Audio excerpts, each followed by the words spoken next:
Hello guys! Welcome to my journey. Another day, another property. Mga buyers, meron po ako dito sa inyo na iaalok sa inyo. Ito po ay 1,000 square meters. Ito po ay maayos po ang papel na to mga bossing. Along the Barangay Road po. Napakaganda. Ito po yung property mga boss. Ang ganda, nandito po ako ngayon kung saan yung nandito po yung bahay. Ayan, may bahay po yan. White house. And then ganito po yung view niya. Semi-overlooking po yan. Napakaganda. Kung mapapansin niya po ay napakaganda po talaga. Ayan mga boss, ang ganda ng view. Meron po ditong walking distance na ilog na napakaganda. Meron po. Napakalapit na ako. Siguro paglalakarin mga 2 minutes to 3 minutes lang. Nandun ka na, napakaganda. Ayan po, papasokin ho natin itong bahay mga bossing. Ayan. Look, ang ganda po ng bahay. Tiles na po yan. Press na press. Tapos, salamin po ang kanyang pinaanding-ding yan.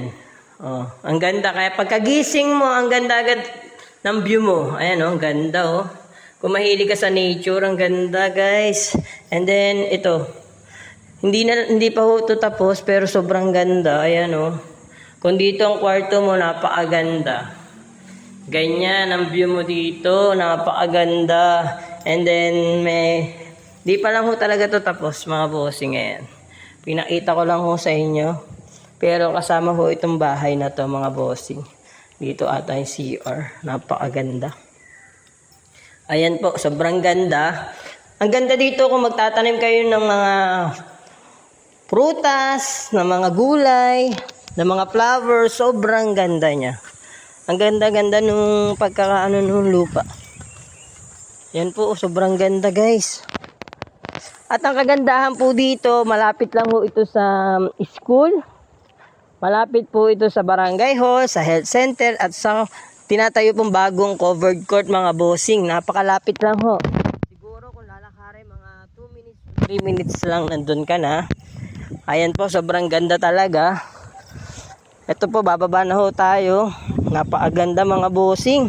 Sa lahat po na mag-inquire sa akin dito sa property na to, i-PM nyo na ako, tawagan nyo na ako. Tara, pag-usapan natin ang dream property mo. Malay mo, para sa ito. Tingnan nyo naman guys. Napakaganda po nung, lalo na kung for retirement or bakasyonan lang. Ayan po, ang ganda oh. Sobrang ganda. Talagang province na province mga bossing. Pasok ang sasakyan sa property. Ayan po. Direct to owner po tayo mga bossing ha. Kaya ho, wag ho kayong mag-alala. Madali lang po ang pag-uusap po na to. Dahil napakabait po ng may-ari na to mga bossing. Madaling kausap. Hindi po maligalig mga bossing. Sobrang bait. Ayan po. Kaya mga bossing, sa mga magkakagusto sa ganitong klaseng property, tawagan nyo na ako, i-PM nyo na ako, pag-usapan po natin about sa property na to. Yun lamang po. Thank you. Ito, papakita ko sa inyo kalsada guys. Para makita nyo na along the Barangay Road. Ganda. Ayan, ganda guys. Look, ang ganda. Sobra. Ito po, parang kalsada na po agad. Yun lamang po, thank you.